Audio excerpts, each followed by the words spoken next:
मैं केबी फीडर के उस मुकाम पर मौजूद हूं जहां कोटरी का डोमेस्टिक वेस्ट, सीवरेज का पानी केबी फीडर में दाखिल किया जा रहा है और ये सब कुछ किया जा रहा है बगैर किसी ट्रीटमेंट के। केबी फीडर मीठे पानी की नहर है, ये पानी पीने के लिए इस्तेमाल किया जाता है, ये पानी कोटरी से होता हुआ कराची पहुंचाया जाता है। इस तमाम रास्ते में जितने भी इलाके आते हैं उन सब का डोमेस्टिक वेस्ट इस पीने के पानी के जखीरे में शामिल कर दिया जाता है। हुकूमत सिंध ये दावा करती है कि इस प्रैक्टिस को ख़त्म किया जा रहा है और बहुत हद तक इसमें काबू पा लिया गया है। इससे पहले जब मैंने इस मामले को उठाया था तो उस वक्त वज़ीर बल्दियात ने भी इस बात की यकीन दहानी कराई थी कि हम इस मामले को बहुत संजीदगी से ले रहे हैं और अब जब दोबारा मैंने इस मामले पर काम शुरू किया तो सूरत हाल पहले से ज़्यादा बदतर नज़र आती है। ये पाउंड्स जो यकीनन करोड़ों रुपए की लागत से तामीर किए गए होंगे, एक दिन भी नहीं चलाए गए और कोटरी का पूरा डोमेस्टिक वेस्ट, पूरा सीवरेज इस केबी फीडर में पीने के मीठे पानी में शामिल किया जा रहा है।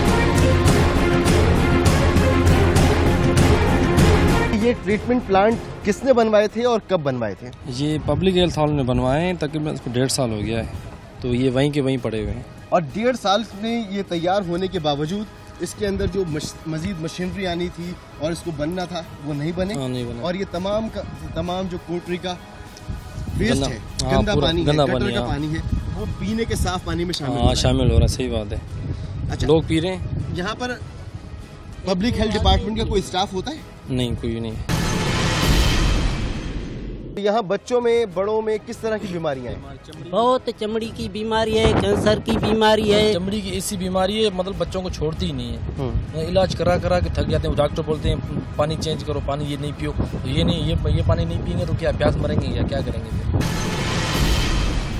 इस मामले पर हमने सेक्रेटरी लोकल गवर्नमेंट से बात की तो पता चला कि हुकूमत सिंध ने गंदे पानी को मीठे पानी की नहरों में बरह रास्त शामिल होने से रोकने के लिए और सीवरेज को ट्रीट करने के लिए जो निज़ाम मौजूद है उसको बाकायदा तौर पर चलाने के लिए 1 अरब रुपए से जायद की रकम हाल ही में जारी की है। सिंध गवर्नमेंट ने तकरीबन कोई, मैं समझता हूँ कि कोई ओवर $1 बिलियन जो है रिलीज किए हैं इन स्कीमों को मेंटेन करने के लिए। लगता है कि हकीकत यही है कि सिंध के शहरियों की फलाह के नाम पर जो रकम खर्च की जाएगी और जिन तंसीबात पर खर्च की जाएगी उनका कहीं वजूद मौजूद नहीं है। मतलब ये कि काले पानी से काला धन बनाने के लिए माहौल तैयार कर लिया गया है। ये तमाम रकम वजारत बल्दियात सिंध के अकाउंट से करप्शन की नजर होती मालूम होती है। कोटरी की हालत तो आपने देख ली, अब सिंध के दूसरे शहरों और दूसरे इलाकों में जाते हैं और वहाँ जानते हैं कि वहाँ पर क्या हाल है। इसके लिए हम सबसे पहले बदीन जाएंगे जहाँ पर इंतहाई बाखबर सहाफ़ी और जियो के बहुत मौत पर रिपोर्टर हनीफ यूसुफजई मौजूद हैं जो इस पूरे इलाके को बहुत अच्छी तरह से जानते हैं। हनीफ, ये बताइए कि बदीन की आबादी जो डोमेस्टिक वेस्ट निकालती है, सीवरेज निकालती है, वो सीवरेज कहाँ जाता है, किस तरह से डिस्पोज ऑफ होता है, उसे ट्रीट किया जाता है या उसका हाल भी कोटरी की तरह है? जी मसूद, देखिए यहाँ पे किसी ट्रीटमेंट प्लांट के वजूद ही जो है ना वो बड़ा मुज़क्का खेज है ये बात करना। और मैं इस वक्त मौजूद नहीं, वाहिद गरीबाबाद का एक स्टेशन है जहाँ पर जो गंदा पानी है वो यहाँ पर आ रहा है, यहाँ कुएं में जमा होता है और यहाँ से मशीनों के जरिए बराह रास्त जो है ना सेम नालों में और यहाँ से फेंक दिया जाता है। यहाँ पे जो अमला है उससे हमारी बात हुई, उसने कहा कि कोई भी ये पानी ट्रीट करने का किसी भी तरह का यहाँ पे कोई निज़ाम नहीं है। इंडस्ट्री है यहाँ पर बदीन में, खासतौर पर शुगर मिल वगैरह, इनका जो वेस्ट निकलता है वो बड़ा खतरनाक होता है। वो कहाँ जाता है? बहुत बड़ा अलमिया और बहुत संगीन मसला है। जो शुगर मिलों का जहरीला फुजला है वो सेब नालों के जरिए उसका अखराज बराह रास्त समंदर में किया जाता है और यहाँ पर जो उस फुजले से गंदगी और बदबू है उसके कई की मील की आबादियाँ वहाँ से नकल मकानी कर चुकी है और वहाँ पर उनका रहना बिल्कुल दुभर हो गया है। बदीन की आबादी जो है इसमें किस तरह की बीमारियां आम हैं इस फिजाई आलूदगी, इस माहौलियाती आलूदगी की वजह से, इस गंदे पानी की? देखिए मसूद, जो डॉक्टर यहाँ पे जो कैंप लगते रहे तिबी, उन हवालों से तो जो डॉक्टर से बात हुई उन्होंने हमें ये बताया कि सबसे ज़्यादा जो यहाँ बीमारियाँ हैं वो जिल्द के अमराज हैं, ख़ास तौर पर जिल्द के अमराज हैं। उसके अलावा जो सांस के अमराज हैं वो भी हैं। शुक्रिया हनीफ जई हमारे साथ बदीन से मौजूद थे और बदीन में भी वही हाल है जो हम कोटरी में इस वक्त आपको दिखा रहे हैं। वहाँ पर भी चाहे डोमेस्टिक वेस्ट हो या इंडस्ट्रियल वेस्ट हो, किसी किस्म का ट्रीटमेंट नहीं है। वहाँ पर भी आवाम में बीमारियाँ फैल रही हैं, जल्द की बीमारियाँ आम हैं और बड़ी ख़तरनाक सूरत हाल है। सक्खर चलते हैं, सक्खर में हमारे नुमाइंदे शाहिद अली हमारे साथ मौजूद हैं। शाहिद अली जियो न्यूज़ के बाखबर सहाफ़ी हैं। शाहिद, हम कोटरी में मौजूद हैं, यहाँ देख रहे हैं कि यहाँ का वेस्ट ट्रीट नहीं किया जाता, केबी फीडर में मीठे पानी में जो पीने का पानी है उसमें शामिल कर दिया जाता है। बदीन से भी यही खबर मिली कि वहाँ पर भी ऐसा कोई निज़ाम मौजूद नहीं है। आप बताएं कि सक्खर में क्या हो रहा है? जी मसूद, जो सूरत हाल आपने बदीन और कोटरी का जिक्र किया है उसी तरह की सूरत हाल जो है वो सक्खर में है। सक्खर जो है सिंध का तीसरा बड़ा शहर है। आप देख सकते हैं कि मैं इस वक्त बैठा हूँ बेगारी कैनाल पे, और बेगारी कैनाल जो है इसके सामने मरकजी मेन दरिया है। इस बेगारी कैनाल में ये सीवरेज का गंदा पानी डाला जा रहा है। इसमें किसी किस्म की कोई सफाई या कुछ नहीं किया गया है, बल्कि ये डायरेक्ट ड्रेनेज सिस्टम से उठाकर ये पानी दरिया के अंदर डाला जा रहा है। ये सीवरेज का गंदा पानी मुसलसल जो है वो यहाँ से दरिया में डाला जाता है, और यहाँ पर वाटर फिल्टर प्लांट नहीं है। और वाटर फिल्टर प्लांट अगर हो भी तो क्या किया जा सकता है कि जब इतना गंदा सीवरेज का पानी यहाँ बेगारी कैनाल में डाला जा रहा है, और दरिया सिंध में भी कई जगह जो है वो ये शहर का ड्रेनेज का पानी डाला जा रहा है। शायद ये भी बताइए कि इस मसले की वजह से कि वहाँ का वेस्ट किसी तरह की ट्रीटमेंट से नहीं गुजरता, आवाम को किस तरह की मुश्किलात हैं, उनको बीमारियां खासतौर पर? जी मसूद, यहाँ पर हमारी कई डॉक्टर से बात हुई है, उन्होंने बिल्कुल बाज़ाब्ता बताया है कि सक्खर में शहरियों को जो पीने का पानी सप्लाई किया जा रहा है वो आलूदा पानी है, और इसी आलूदा पानी की वजह से लोग जो है वो पेट और दीगर इमराज में जो है मुब्तला हो रहे हैं। बाद लोग जो है जल्दी इमराज में ही मुब्तला हो रहे हैं। बहुत शुक्रिया शाहिद। सक्खर से भी यही खबर है जो हम आपको दे रहे हैं। कोटरी से वही खबर है जो आ रही है बदीन से, यानी यहाँ का इंडस्ट्रियल वेस्ट हो या यहाँ का डोमेस्टिक वेस्ट हो, सीवरेज हो, उसको किसी किस्म की ट्रीटमेंट से नहीं गुजारा जाता और पीने के साफ पानी में, मीठे पानी में शामिल कर दिया जाता है, समंदर के पानी में शामिल कर दिया जाता है, और इससे सिंध की आवाम बीमारियों का शिकार हो रहे हैं। और इस ज़मीन में जो करप्शन की जा रही है उसकी तो शायद कोई इंतहा ना हो। चलें बेनज़ीराबाद चलते हैं, नवाब शाह चलते हैं, वहाँ से हमारे साथ मौजूद हैं अनवर शेख। अनवर शेख भी इस इलाके को बहुत अच्छी तरह से जानते हैं और यहाँ के एक बाखबर सहाफ़ी हैं। अनवर, आप बताइए कि बेनज़ीराबाद यानी नवाब शाह में क्या सूरत हाल है? क्या वहाँ पर इस वेस्ट को प्रॉपर तरीके से डिस्पोज ऑफ किया जाता है? कोई निज़ाम मौजूद है? क्योंकि मुझे बताया गया है कि वहाँ कुछ पॉन्ड्स वगैरह मौजूद हैं और वहाँ पर इस तरह का कोई सिलसिला है। नहीं, बिल्कुल नहीं है, ये ऐसी कोई सूरत हाल नहीं है। यहाँ पर आप खुद देख सकते हैं, इसमें जो है यहाँ पर जो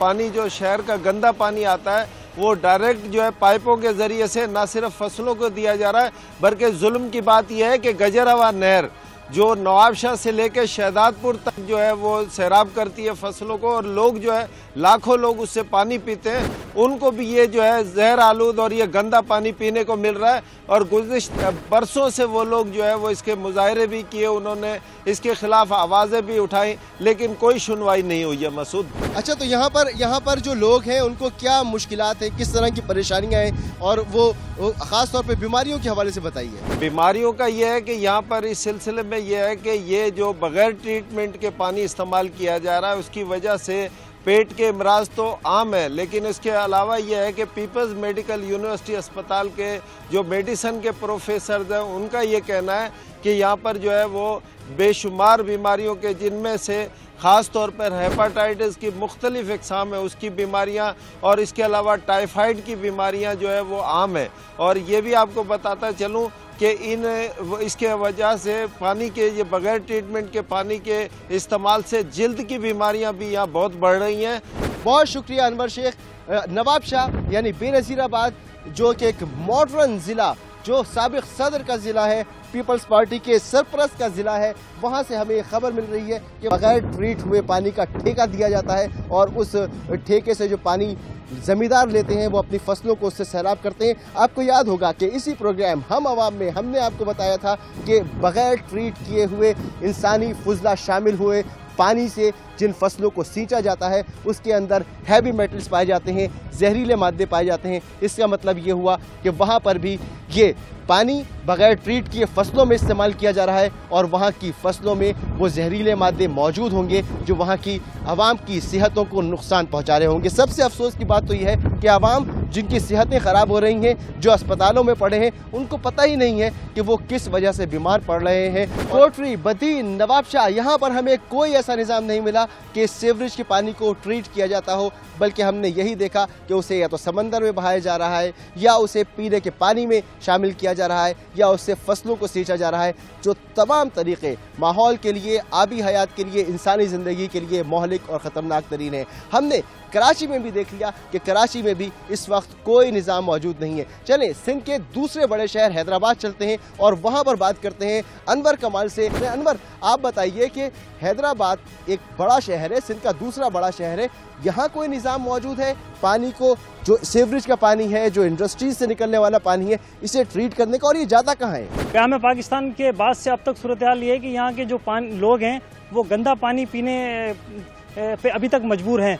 साफ़ पानी के लिए बहुत सारे मंसूबे बनाए गए, बहुत सारी जो हिकमत अमली तरतीब दी गई, बहुत सारे लाएमल तरतीब दिए गए, स्कीमें शुरू की गई, लेकिन अब तक सूरत हाल ये है कि लोग पीने का साफ़ पानी के लिए तरस रहे हैं। दूसरी तरफ जो ड्रेनेज का पानी है उसकी नकासी का कोई प्रॉपर इंतजाम अभी तक देखने में नहीं आया। अंदर वाकई इंतहाई हैरत की बात है और अचंभे की बात है कि हैदराबाद में भी ऐसा कोई निज़ाम मौजूद नहीं है। तो वो जिन पॉन्ड्स का जिक्र किया जाता है, जिन प्लांट्स का जिक्र किया जाता है, वो कहाँ हैं? वो हमें तलाश करने से नहीं मिल रहे। हम इंतज़ामिया से मालूम करने की कोशिश कर रहे हैं, किसी को उनके बारे में पता नहीं है। क्या वहाँ पर भी इसी तरह से हो रहा है जैसा हम देख रहे हैं कोटरी में, जैसा हमें पता चला बेनज़ीराबाद यानी नवाबशाह से, इसी तरह का हाल हैदराबाद में भी है? देखिए, मुझे वो पॉइंट दिखाई नहीं देगा। मैं इस वक्त भी यहाँ पर एक जो ईस्टर्न ट्रीटमेंट प्लांट है, ईस्टर्न ड्रेनेज ट्रीटमेंट प्लांट, ये पुलेली के साथ यहाँ पर बना हुआ है। यहाँ कोई पॉइंट दिखाई नहीं दे रहा। हाँ, एक कुछ नहर का कुछ हिस्सा एक दिखाई दे रहा है, जो जहाँ बहुत ज़्यादा गंदा पानी यहाँ पर मौजूद है। उसमें नहीं लगता कि कोई निकासी आपके हवाले से कोई काम यहाँ पर होता हुआ दिखाई दे रहा हो, क्योंकि कोई अमला मौजूद नहीं है, कोई लोग यहाँ पर मौजूद नहीं है। कराची की सूरत हाल हमने आपको दिखाई, हैदराबाद में अनवर कमाल ने आपको बताया क्या हो रहा है। कोटरी में इस वक्त हम मौजूद हैं, नवाबशाह में हमने बात की, हमने सखर में शाहिद से बात की, और हमें हर जगह से यही पता चल रहा है कि जी सीवरेज के पानी को ट्रीट नहीं किया जा रहा, और ये एक बहुत बड़ा अलमिया है। और अलमिया नहीं है तो ये क्या है कि ना सिर्फ खतीर रकम खर्च की जा रही है, बल्कि इससे आवाम को कुछ हासिल नहीं हो रहा। ये मुबैना तौर पर करप्शन का एक मेगा स्कैंडल हम इसे कह सकते हैं, क्योंकि खतीर रकम खर्च करने के बावजूद भी आवाम को बीमारियां मिल रही हैं, आवाम को मजबूरियां मिल रही हैं, आवाम को मजबूर किया जा रहा है कि वो गंदे और गलीज माहौल में अपनी जिंदगियों को गुजारें। यहाँ हम लेते हैं एक ब्रेक, और ब्रेक के बाद आपको बताएंगे कि ऐसा सिर्फ डोमेस्टिक वेस्ट के नाम पर ही नहीं किया जा रहा, सिर्फ इसके अंदर वजारत बल्दियात और उसके मातहत इदारे ही शामिल नहीं हैं, बल्कि इंडस्ट्रीज़ के नाम पर भी, इंडस्ट्रीज़ से निकलने वाले वेस्ट के नाम पर भी बड़े पैमाने पर करप्शन की गई है। उस एफ्लुएंट कंबाइंड ट्रीटमेंट प्लांट की तरफ आपको लेकर चलूँगा, जो 74 करोड़ रुपए की लागत से तामीर किया गया, मगर आज तक नहीं चला। मैं आई एडमिट कि प्लानिंग फेज़ में इसमें कोटरी प्लांट में काफ़ी सारे लैप्सेस हुए हैं।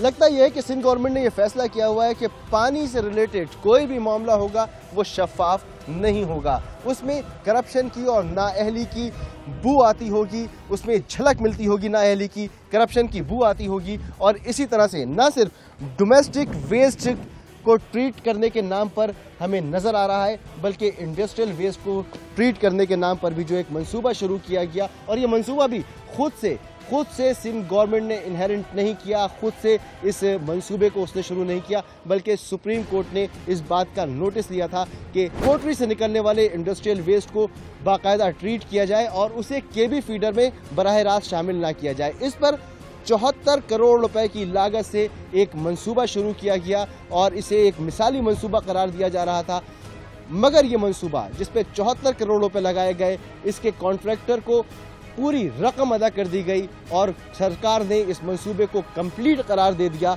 उसके बाद पता ये चला कि ये 74 करोड़ रुपए बिल्कुल नाकिस और बेकार मंसूबे पर खर्च किए गए, क्योंकि जो यहाँ टैंक बनाए गए उनमें लीकेज आ गई थी। आज भी एमडी साइट ये कहते हैं कि हम इसकी मरम्मत करवा रहे हैं, हम इसको ठीक करवा रहे हैं, ये बहुत जल्द ठीक हो जाएगा। और ये वही बातें हैं जब से ये मंसूबा शुरू हुआ, जब से इसको मुकम्मल किया गया, पहली मरतबा इसमें पानी भरा गया, इसमें लीकेज हुई, उसके बाद से हम सुनते आ रहे हैं, आज तक ये मंसूबा मुकम्मल नहीं हुआ और नहीं चल सका। आज भी ये फ्लॉप मंसूबा है। ये मामला सिर्फ कोटरी के इंडस्ट्रियल साइट का नहीं है, बल्कि साइट की जो 8 स्टेट्स हैं, खास तौर पर कराची साइट जो पाकिस्तान के रेवेन्यू का 25% हिस्सा जनरेट करता है, उस साइट में भी कोई एक ट्रीटमेंट प्लांट मौजूद नहीं है और सारा का सारा वेस्ट समंदर में बगैर किसी ट्रीटमेंट के बहा दिया जाता है। आपके जो 8 इंडस्ट्रियल स्टेट्स हैं, इसमें कितने एफ्लुएंट प्लांट्स साइट की अंडर चल रहे हैं? जी, एफ्लुएंट ट्रीटमेंट प्लांट हमारी 8 स्टेट्स में साइट के अंडर कोई भी नहीं है। ये पहला हमारा पायलट प्रोजेक्ट था कोटरी वाला, जो कंबाइंड एफ्लुएंट ट्रीटमेंट प्लांट, और which was suppose to be कि पाकिस्तान में ये अपनी तर्ज का पहला प्लांट था जो शुरू होना था। इसका सबसे बड़ा एडवांटेज ये था कि ये हर तरह के एफ्लुएंट को इसने ट्रीट करना था। कोटरी के साथ हमारे 4 और प्लांट्स भी थे। जब ये PC1 बना था तो ये टोटल 4 प्लांट्स बनने थे। अनफॉर्चुनेटली कोटरी जो है वो उस तरह से परफॉर्म नहीं कर पाया, जिसकी वजह से कि बाकी 3 भी बैक बर्नर पे चले गए। अगर मैं कोटरी की बात करूं, आप समझते हैं जिस कॉन्ट्रैक्टर को ये दिया गया उसका कोई माजी में ऐसा रिकॉर्ड नहीं था कि उसने इस तरह का प्रोजेक्ट कंप्लीट किया?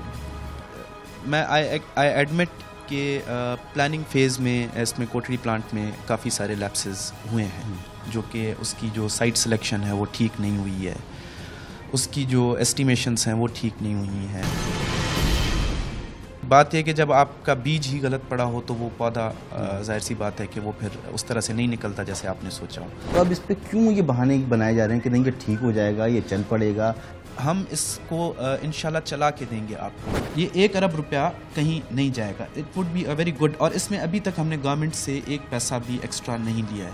इसमें अभी तक कितनी कॉस्ट आएगी? 74 करोड़, 740 मिलियन। कोई भी इंडस्ट्रियल जोन हो, उसका अगर वेस्ट विदाउट एनी ट्रीटमेंट पीने के पानी में शामिल हो रहा है तो ये कितना खतरनाक है? It is criminal. As a human being भी मैं इस चीज़ को मैं तो डिफाइन नहीं कर सकता। हमारी नीयत है और हम उसी नीयत पे हम काम भी कर रहे हैं और अल्हम्दुलिल्लाह हमें बड़े अच्छे रिजल्ट्स भी मिल रहे हैं।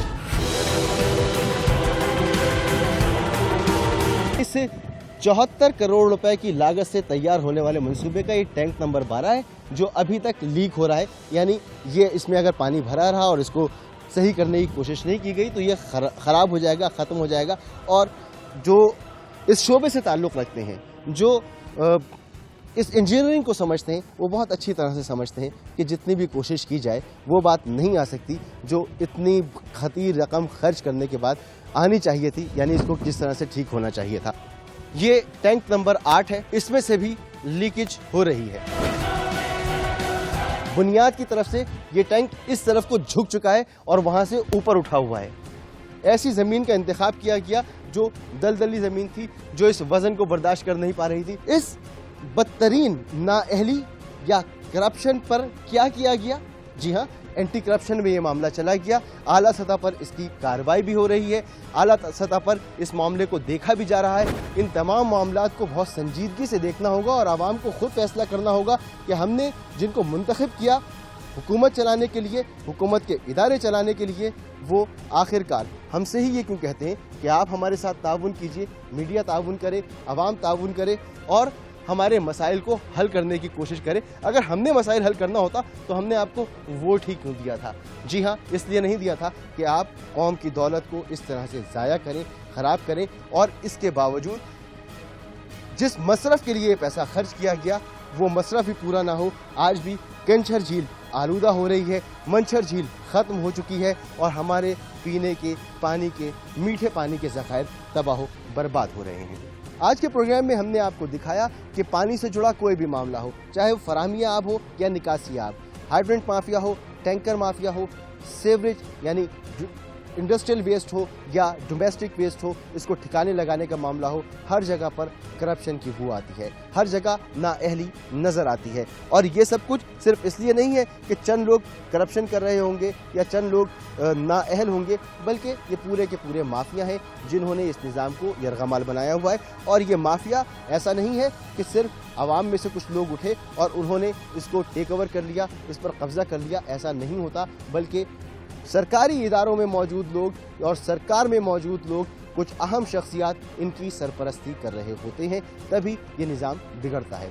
अगर सिंध हुकूमत आवाम के साथ संजीदा है, आवाम को इंसाफ देना चाहती है, आवाम के जो पैसा ज़ाया किया, उनको जो गंदा और गलीज पानी पिलाया जा रहा है, उनकी ज़िंदगियां स्टेक पर हैं, उनकी सेहतें स्टेक पर हैं, उनको अगर इंसाफ देना चाहती है तो उसको चाहिए कि वो अपनी सफ़ों के अंदर से, अपने इदारों के अंदर से उन काली भेड़ों को तलाश करे, आवाम के सामने लेकर आए और करार वाकई सज़ा दी जाए ऐसे लोगों को जिन्होंने ये मकरू और घिनौना धंधा शुरू किया हुआ है। तो हम समझेंगे कि वाकई सिंध हुकूमत अवामी हुकूमत है और आवाम के साथ संजीदा है। वरना वो जो कहते हैं कि एक ही हम्माम है और उसमें सब मौजूद हैं। किसी और मामले की जानिब अगर आप हमारी तवज्जो दिलाना चाहें तो हमारा ईमेल एड्रेस नोट कर लें। हमारा ईमेल एड्रेस है हमawam@geo.tv। अगले प्रोग्राम तक के लिए मसूद रज़ा और हम अवाम की पूरी टीम को इजाज़त दीजिए। अल्लाह हाफ़िज़।